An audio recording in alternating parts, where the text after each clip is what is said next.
ये लो, ये कंबल ओढ़ लेना। धन्यवाद भैया। भैया, ये तो मेरी बहन की आवाज है, दिया की। तुम्हारी बहन? तुम्हारी बहन यहाँ पे क्या करेगी? अरे राहुल, कैसी बात कर रहे हो? मैं अपनी बहन की आवाज नहीं पहचानूंगी क्या? मुझे भी समझ में नहीं आ रहा है कि ये यहाँ पे कर क्या रही है। इसकी तो 4 साल पहले शादी हो गई थी, तुम्हें पता है ना कि उसने भाग के शादी की थी। मुझे समझ में नहीं आ रहा, जब इसकी अच्छी खासी लाइफ चल रही थी, इसने शादी कर ली थी, वो भी अपने मनपसंद के लड़के से, फिर उसके बाद यहाँ पे क्यों सो रही है और ऐसी हालत में? अरे अगर ये सच में तुम्हारी बहन है तो यहाँ पे क्या कर रही है? तुम जाके बात करो ना इससे। नहीं नहीं राहुल, मैं नहीं जा सकती। अगर इसको मेरे को सब कुछ बताना ही होता तो ये पहले आकर के मुझे ही बताती, और अगर मैं अभी गई ना इससे पूछने तो पक्का ये बिना बताए मेरे को छोड़ के चली जाएगी, और फिर हम इसको कहाँ ढूंढेंगे? तुम एक काम करो ना, तुम जाकर के इससे पूछना कि इसकी ऐसी हालत हो कैसे गई, क्योंकि ये तुम्हें नहीं जानती। हमारी शादी तो बाद में हुई है ना। ठीक है, मैं जाके बात करता हूँ। ठीक है, तुम बात करो और उसको पता मत लगने देना कि मैं इधर ही हूँ। मैं पीछे से सारी बात सुन रही हूँ। सुनिए, दिखने में तो आप अच्छे खासे घर की लग रही हैं, तो आप यहाँ पे क्यों सो रही हैं? आपका घर नहीं है क्या? वो भैया, घर तो है लेकिन मैं वहाँ जा नहीं सकती। घर नहीं जा सकती? देखिए, आप मेरी बात को गोल गोल मत घुमाइए, जो भी बात है सब कुछ बताइए। क्या पता मैं आपकी मदद कर दूं। भैया, मेरी मदद तो ऊपर वाले ने नहीं की, आप क्या करेंगे? और आपने मुझे ये कंबल दिया, उसके लिए बहुत बहुत धन्यवाद। देखिए, आप मेरी छोटी बहन जैसी हैं और मैं आपको इस हालात में नहीं छोड़ सकता। अगर कोई बुजुर्ग होता तो मेरे को समझ में भी आता कि इस उम्र में किसी ने बाहर निकाल दिया होगा उसके बच्चे ने, लेकिन आपके पास तो अभी पूरी की पूरी उम्र पड़ी हुई है। आप यहाँ पे क्या कर रही हैं? मैं आपकी भलाई के लिए ही कह रहा हूँ कि आप बता दीजिए कि आपके साथ क्या हुआ है, और यहाँ पे रुकना आपके लिए बिल्कुल सेफ भी नहीं है। वो भैया, बात यह कि 4 साल पहले मैं एक लड़के से बहुत प्यार करती थी। मैंने अपने घर पे बात की, उससे शादी की, लेकिन मेरे घर वालों ने कहा कि वो लड़का मेरे लिए ठीक नहीं है, और उस टाइम मेरी बड़ी बहन भी कुंवारी थी। उन्होंने मुझे उस शादी के लिए मना कर दिया, लेकिन मैं प्यार में इतनी अंधी थी कि मैंने उससे भाग के शादी कर ली। फिर मेरे घर वालों को जब पता चला तो उन्होंने मुझे कहा कि अब से मेरा उनके साथ कोई रिश्ता नहीं है। पहले तो 1 साल तक सब कुछ बहुत ठीक चला, लेकिन धीरे धीरे वो मुझे मारने लगा, पीटने लगा, मुझ पर बहुत जुल्म करता था। जब मैंने उससे वजह पूछी तो उसने मुझे बताया कि वो मुझसे नहीं, मेरी दौलत से प्यार करता था। उसे दहेज चाहिए था, वो भी बहुत सारा, और मैंने भाग के शादी की थी, इसलिए मैं अपने घर से भी कुछ नहीं मांग सकती थी। वक्त बीतता गया, उसके जुल्म बहुत बढ़ते गए। एक दिन ऐसा आया कि वो मुझे मारने वाला था, इसलिए मैं घर से भागकर यहाँ आ गई। दर दर भटकी, कोई जगह नहीं मिली, तो यहाँ जगह देखी तो बस फिर यहीं रहने लग गई। सच में ये तो बहुत बुरा हुआ आपके साथ, लेकिन इसके बजाय आप अपने घर पे भी तो जा सकती थी ना, या अपने घर वालों को बता देती। भैया जी, किस मुंह से जाती मैं घर? उन्होंने तो मुझसे कह दिया था उसी दिन कि अब से मेरा उनके साथ कोई रिश्ता नहीं। हाँ, लेकिन मेरी एक बड़ी बहन थी, वो मुझसे बहुत प्यार करती थी। उसने तो मुझे ये भी कहा था कि अगर शादी के बाद कोई भी दिक्कत आए तो मैं उसे बता सकती हूँ। वो मेरी सबसे अपनी थी, लेकिन मैं उसे भी किस मुंह से बताती? अगर मैं उसे ये सब बताती और घर पे किसी को पता चल जाता तो मेरे घर वाले मुझसे बहुत नफरत करते थे। वो कहीं उसे भी घर से ना निकाल दे, इस डर से मैंने अपनी बहन को भी कुछ नहीं बताया। अच्छा, वैसे अगर तुम्हारी बहन अगर यहाँ पे होती तो तुम उसको ये सब बताती? बताने की जरूरत ही ना पड़ती भैया। अगर वो यहाँ होती ना तो देख के खुद ही सब समझ जाती, और अगर उसे मैंने सब बताया होता ना तो शायद आज मैं इस हालात में यहाँ ना पड़ी होती। मैंने पता किया था, मेरी बहन की शादी हो गई, लेकिन मुझे ये नहीं पता कि वो कहाँ रहती है, शहर में भी है या शहर से बाहर चली गई। मैं उसे ढूंढूं भी तो ढूंढूं कहाँ? अगर मेरी दीदी होती ना यहाँ तो मेरे साथ ये सब बिल्कुल ना होता। दिया, अब तेरी बहन आ गई है और तेरे साथ इतना सब कुछ हो गया, तूने हमें एक बार भी बताया नहीं। दीदी, आप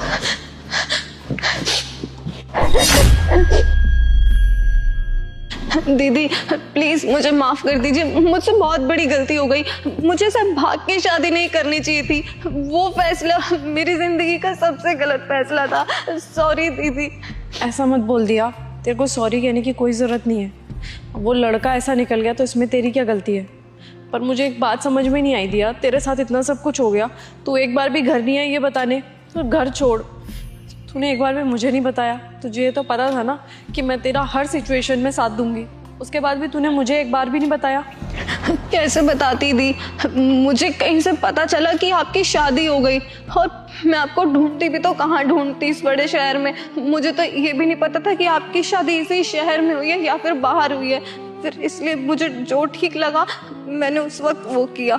देख बहन, तेरे साथ जो कुछ भी हुआ ना, उसको मैं बदल तो सकती नहीं हूँ, लेकिन उसको तो मैं अच्छी तरीके से सबक सिखाऊंगी। उसको ये लगता है ना कि तेरे आगे पीछे अब कोई नहीं है, इसीलिए वो तेरा फायदा उठा रहा था, तेरे साथ मारपीट कर रहा था। लेकिन अब उसको बताऊंगी कि तेरे साथ मैं खड़ी हूँ। उसको ये भी बताऊंगी कि दहेज उत्पीड़न कितना बड़ा अपराध है।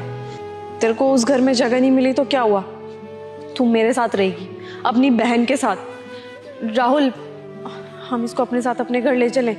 हाँ हाँ, ये भी कोई पूछने की बात है? इसको ऐसी हालत में यहाँ पे थोड़ी ना छोड़ेंगे।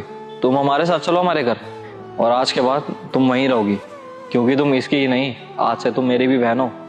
हाँ राहुल, बिल्कुल सही कहा आपने।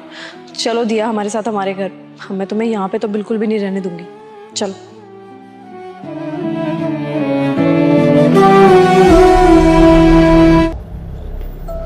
ये देखो, ये महारानी यहाँ पे सो रही है हैं? और इसको पूरी जगह ढूंढ के आ गई मैं। इसको मैं बताती हूँ, इसको मैंने बोला नहीं था कि मेरे घर में मेहमान आने वाले हैं। ये आराम से यहाँ पे रेस्ट कर रही है। कमला उठ जा कमला, ये देखना कैसे सो रही है। अगर नहीं आना था तो बता देती ना, लेकिन बताती भी कैसे? इसको पता था अगर मेरे को बता देती तो इसके पैसे काट लेती मैं। काटना तो दूर की बात, अब इसको नौकरी से ही निकालूंगी। मेरे को ऐसे लोगों को ना नौकरी पे रखना ही नहीं जो लास्ट टाइम पे धोखा देते हैं। ये कितनी बेशरम है, अभी भी नहीं सुन रही है। इतना चिल्ला रही हूं मैं, लेकिन नहीं, आराम से सोई हुई है। नहीं क्या सो रही है आराम से कि नशे करके लेटी हुई है। कमला उठ जा, कमला उठ जा, मेरा दिमाग खराब मत कर, समझ में आई? ऑलरेडी ना तू बहुत ज्यादा दिमाग खराब कर चुकी है मेरा। जल्दी चल, घर पे मेहमान आए हैं यार। अभी भी नहीं उठ रही है। ठीक है कोई बात नहीं, मत उठ, तेरा महीना पूरा होने वाला है ना, तेरे को पगार देती हूँ मैं, तू रुक जा। और ना काम पे आने की कोई जरूरत नहीं है अब से। तेरा फोन बज रहा है, कम से कम फोन तो उठा ले। पक्का ना नशे कर रखे हैं। कमला अरे इसको तो बहुत तेज बुखार है।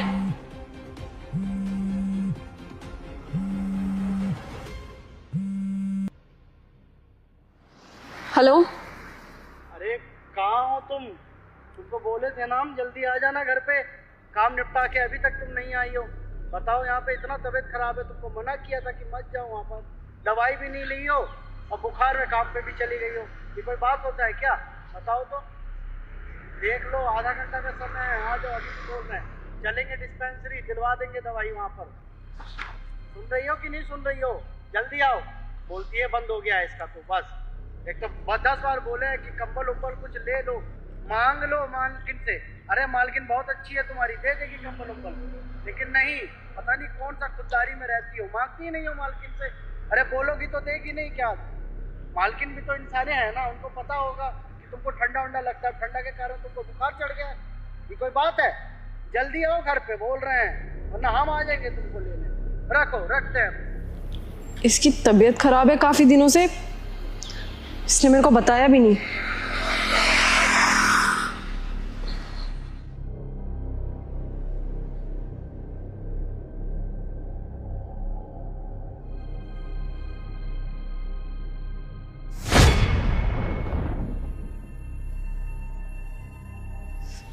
मैं यहाँ कैसे सो गई? मेरा सर, लगता है बुखार की वजह से नींद आ गई। मुझे तो मालकिन के यहाँ काम करने भी जाना था। टाइम क्या हो रहा है? 3:30। मीम साहब, आप हमें माफ कीजिएगा, हमें पता ही नहीं कि हमारी आँख कैसे लग गई थी। वो आपके घर मेहमान आने वाले थे ना, जल्दी चल के काम कर देते। चलिए। नहीं, अब तुम्हें काम करने की कोई जरूरत नहीं है। क्यों मीम साहब, आपने हमारी जगह किसी और को रख लिया क्या काम पे? देखिए, हम आपके आगे हाथ जोड़ते हैं, हमें काम से मत निकालिएगा, हमें इस काम की बहुत ज़रूरत है। अरे मुझे पता है तुम्हें इस नौकरी की बहुत ज़्यादा ज़रूरत है, तभी तो इतनी बीमार थी फिर भी काम पे आना चाह रही थी। और तुमने मेरे को बताया क्यों नहीं कि तुम्हारी काफ़ी टाइम से तबीयत खराब चल रही है?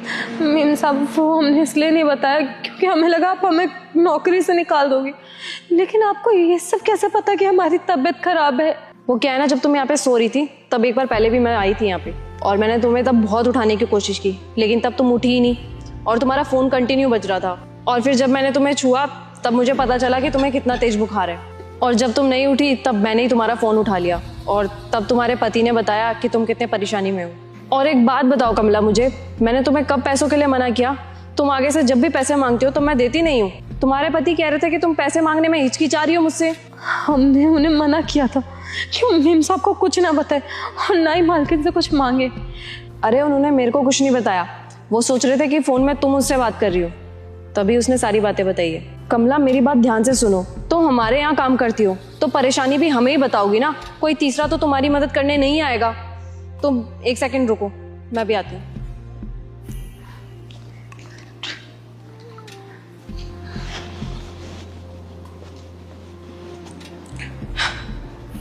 ये लो, ये कंबल है और एक गरम जैकेट है, ये लो तुम्हारे लिए। लेकिन मालकिन इसकी क्या जरूरत है? अभी इस टाइम ना तुम्हें इसी की जरूरत है, अगर ये होता ना तो तुम्हारी तबीयत नहीं बिगड़ती, तो इसीलिए पकड़ो इसको। लेकिन मालकिन देखो मैं तुम्हारी अब एक नहीं सुनूंगी, चुपचाप पकड़ो इसको।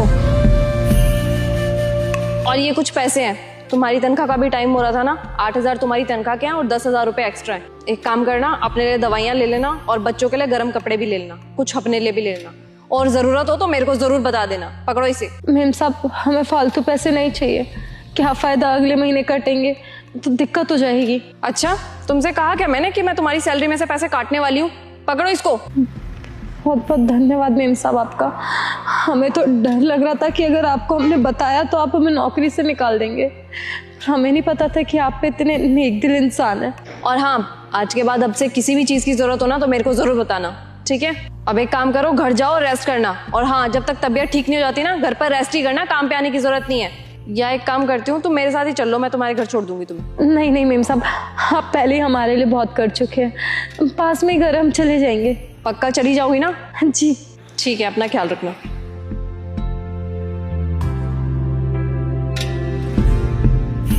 शादी में नहीं चलना क्या भाई? अरे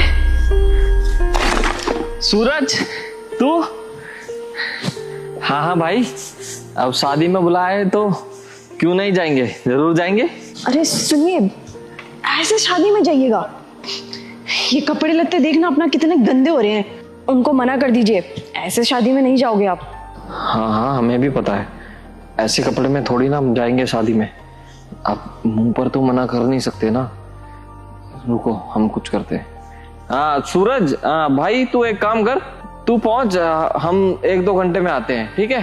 अरे पागल वागल हो गया क्या? क्या थोड़ी देर में आता हूँ? तेरे साथ ही गया हूँ, जहाँ भी गया हूँ। चल मुँह हाथ धो के आ जा फटाफट से। सुनिए, उनको मना कर दीजिए ना आप, ऐसे अगर आपको वो शादी में लेके जाएंगे तो ऐसे अच्छा लगेगा क्या? ऐसे कौन जाता है शादी में? अरे मना कर तो रहे हैं, और कैसे मना करें? अब उसे ज्यादा जिद करेंगे तो इन्हीं कपड़ों में ले जाएगा हमें। रुको तुम, कुछ करते हैं, चला जाएगा अपने आप। अब भाई मैं क्या कह रहा था, तू एक काम कर, तू पहुंच। वो क्या है ना, मुझे आधे 1 घंटे का काम है, अब ऐसे छोड़ कर नहीं आ सकता ना। और वैसे भी अभी तो 4 ही बजाए शायद। अब ऐसे काम छोड़कर जाएंगे ना तो ठेकेदार बहुत डांटेगा और आज का पैसा भी नहीं देगा। तो एक काम कर, तू पहुंच, ठीक है? अरे क्या काम लगा रखा है यार तूने, काम तो जिंदगी भर होते रहते हैं।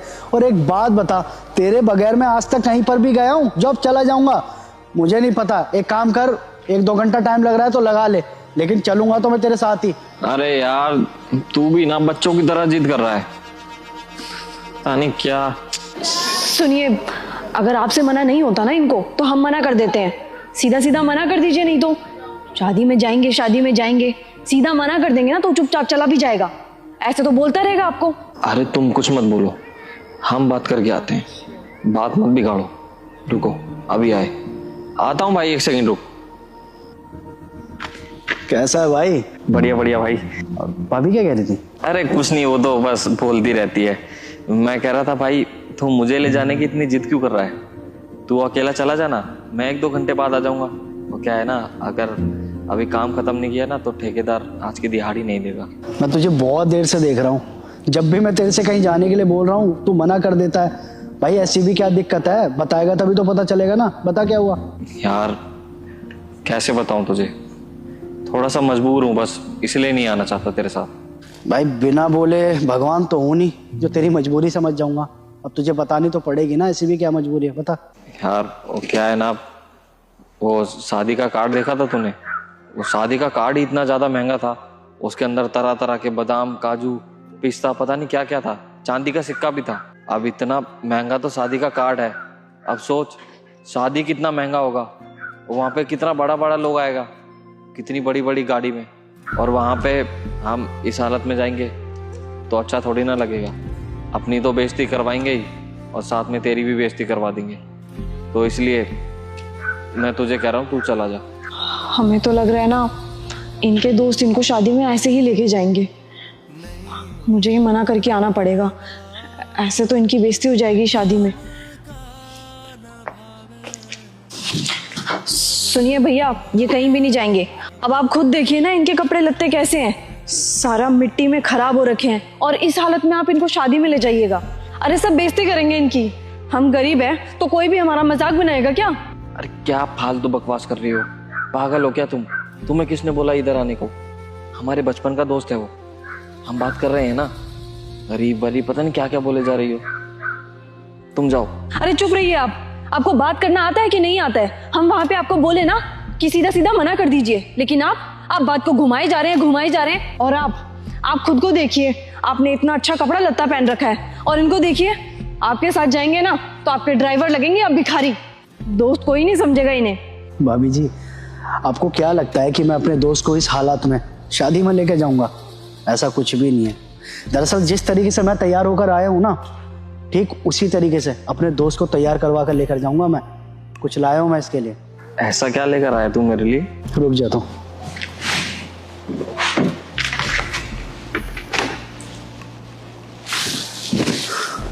ये पकड़, तेरे लिए शर्ट लेकर आया हूँ। और हाँ, रुक जा,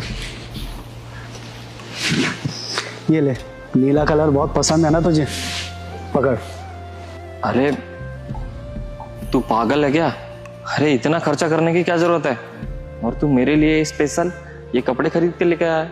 अरे दोस्ती में कैसा खर्चा यार, जैसे मैं जा रहा हूँ तैयार होके वैसे तू भी तो जाना चाहिए ना, तभी तो लगेंगे दोनों दोस्त। और भाभी जी, आपको कोई आपत्ति तो नहीं है ना? अब तो ले जा सकता हूँ अपने दोस्त को। जी भैया, अब आप ले जा सकते हैं इनको। माफ करिएगा, बहुत कुछ बोल गए। यार देखने में तो बहुत महंगे लग रहे कपड़े, और तेरी तरह ही लग रहे एकदम, लेकिन हम बदले कहाँ ये कपड़े? अरे आप लड़का हैं, कहीं भी बदल लीजिए ना, आपको कौन ही देखेगा। सही कह रहे हैं भाभी जी, एक काम कर, कार के पीछे बदल ले। हाँ, हम अभी तैयार हो गए आते हैं।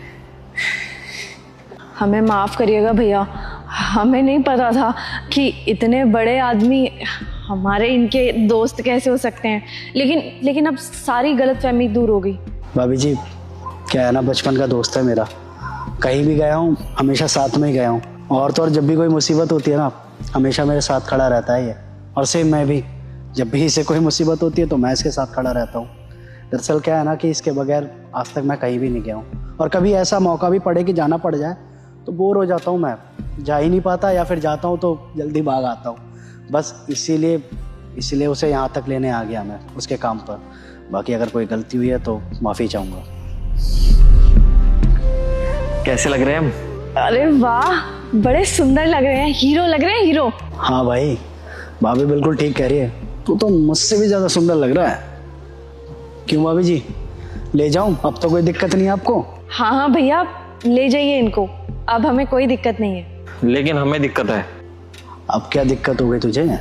अरे यार, कपड़ा तो इतना अच्छा पहन लिया, लेकिन इस कपड़े के नीचे ये चप्पल बिल्कुल अच्छा नहीं लग रहा है। अरे यार रुक जा, तू चुप थोड़ी हूँ।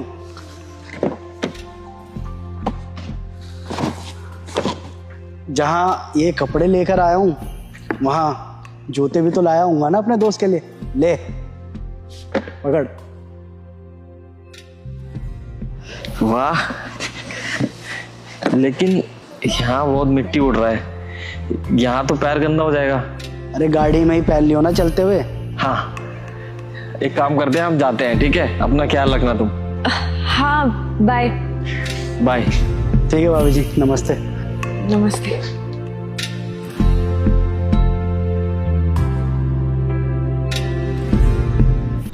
पानी से। अरे मैडम जी, पागल हो गए हो क्या? ये क्या कर रहे हो आप? अच्छा, पागल मैं हो गई हूँ कि पागल तू हो गया है? तू मुझे एक बात बता, कितनी सर्दी पड़ रही है यहाँ पे, और तू ये पतली सी टी शर्ट पहन करके यहाँ पे बैठा हुआ है। तुझे क्या लग रहा है ये आग सर्दी रोक लेगी क्या तेरी? अगर तुझे कुछ हो गया तो इसका जवाब कौन देगा तेरे घर वालों को? देखिए मैडम जी, इन चीजों से ना आपका लेना देना नहीं है कोई। आप अपना काम कीजिए। मैं अपना काम ही कर रही हूँ, और तू घमंड किसको दिखा रहा है? ये यहाँ पे पतली सी टी शर्ट पहन करके बैठा हुआ है, जैकेट क्यों नहीं पहनी तूने? अरे मैडम जी, अगर हमारे पास कपड़े होंगे तो हम पहन लेंगे, और अगर कपड़े नहीं होंगे ना तो आग जला के कुछ देर इसके आगे बैठ जाएंगे। कम से कम थोड़ी देर के लिए सही गर्मी तो मिल जाएगी। लेकिन आप यहाँ पर कर क्या रहे हो? आपकी नौकरी छोड़ दी हमने, आपको कोई मतलब नहीं होना चाहिए हम सब। अच्छा, क्यों नहीं होनी चाहिए भाई? तू मुझे एक बात बता, तू गांव से क्या बोल के आया था अपने मम्मी पापा को कि मैं कहाँ पे जा रहा हूँ? हमारे पास आ रहा है ना काम करने के लिए। तो तेरे माँ बाप को क्या पता है कि तू हमारे पास रह रहा है? अगर तेरे को कल को कुछ हो गया तो उसकी जिम्मेदारी हमारी बनती है ना। तेरे माँ बाप को तो ये लगता है कि तू हमारे पास रहता है, हमारे पास पढ़ता लिखता है, हमारे पास काम करता है, और अगर तेरे को कल को कुछ हो गया तो उसका जिम्मेदार कौन होगा? वो हम अपने परिवार वालों को बोल देंगे जो बोलना होगा। लेकिन आपने जो किया है ना हमारे साथ आज, वो बिल्कुल भी अच्छा नहीं था। ये तो हम भूलेंगे ही नहीं। जाइए जाइए यहाँ से, ये लीजिए अपना, नहीं पहनना हमें। तेरे को जितना बोला उतना समझ में नहीं आ रहा क्या? चुपचाप ये पहन, समझा? और ऐसा क्या बोल दिया तेरे भैया ने जो तू मुंह फुला करके यहाँ पे आ गया? और क्या कह रहा है तू? काम छोड़ दिया तूने? इतनी सी बात पे कोई काम छोड़ता है क्या? क्या गलत बोला था उन्होंने? यही तो बोला था ना कि खाना गरम गरम खा लिया कर। तेरा हमेशा का यही है, या तो तू पढ़ रहा होता है तो उसके बाद खाना खाता है जब खाना ठंडा हो जाता है, या तो तू कोई काम कर रहा होता है जिसकी वजह से फिर खाना ठंडा हो जाता है। अभी सर्दी चल रही है, गर्म गरम खाना खा लेगा तो क्या बिगड़ जाएगा उसमें तेरा? और अगर सबके सामने तेरे भैया ने दो बातें अगर तेरे को सुना दी तो तू मुंह फुला करके काम छोड़ करके यहाँ पे आ जाएगा। अरे ये कोई बात होती है मुंह फुलाने की? यहाँ पे आ गया और गुस्से में आग जला करके क्या कह रहा है कि मैं इधर ही रहूंगा। और तेरे को पता है यहाँ पे टेम्परेचर कितना कम हो जाता है रात को? इतनी पतली सी तूने टी शर्ट पहन रखी है, तेरे को पता है रात भर में जम जाएगा तू। अभी तो तू इतना ठिठुर रहा है, ठिठुरते बात कर रहा है, और रात भर की ठंड निकालेगा यहाँ पे। तेरे माँ बाप को क्या लगता है कि तू हमारे पास आया है यहाँ पे पढ़ाई करने और काम करने? उनको क्या जवाब देंगे हम जब उनको पता लगेगा तू घर छोड़ करके आ गया है? देखो ये सब ना मैं तुम्हारी भलाई के लिए ही बोल रही हूँ। कोई भी इंसान कुछ भी करे, किसी को कोई फर्क नहीं पड़ता, लेकिन मैं तुम्हें इसलिए समझा रही हूँ क्योंकि मैं तुम्हें अपना छोटा भाई मानती हूँ, और राहुल भी तुम्हें अपना छोटा भाई मानते हैं, तभी यहाँ पे आकर के तुम्हें बात समझा रहे हैं। वरना हमें कोई फर्क नहीं पड़ता तुम क्या कर रहे हो अपनी लाइफ में या क्या नहीं। अभी भी ना तुम्हें बहुत प्यार से समझा रही हूँ, चुपचाप मेरे साथ घर चल लो, वरना मैं अभी राहुल को कॉल करके बुलाती हूँ कि मुझे जतिन मिल गया है, यहाँ पे आ जाओ जल्दी। और फिर वो तुम्हें लेकर के जाएंगे ना, वो तुम खुद हैंडल करना। फिर देखती हूँ ये अकड़ अपने सांप को दिखाओगे कि नहीं। अब तुम खुद डिसाइड करो, तुम्हें उनके साथ जाना है या मेरे साथ। हमको माफ कर दीजिए मालकिन, हमें बहुत गुस्सा आ गया था उस समय। हम सोचना ही भूल गए कि सांप का लगाव हमसे कितना ज्यादा है। अगर चार बातें वो हमें बोलते हैं तो उनसे स्नेह भी उतना ही करते हैं वो। क्या हो गया अगर उन्होंने दो बात बोल भी दी थी तो? सच में हमने बहुत बड़ी गलती कर दी है। मालिक हमको माफ तो कर देंगे ना मालकिन, अगर हम घर पर जाएंगे तो? माफ? ये कोई गलती थोड़ी है, तुम खुद ही गुस्सा हो गए हो। अगर उनको परवाह नहीं होती ना तो मेरे को यहाँ पे तुम्हें लेने के लिए भेजते भी नहीं। अबे जल्दी से जैकेट पहनो, ठिठुर रहा है ठंड में। जी, और हमने जो बदतमीजी की आपके साथ उसके लिए क्षमा चाहते हैं हम। जल्दी पहनो और चलो जल्दी। जी।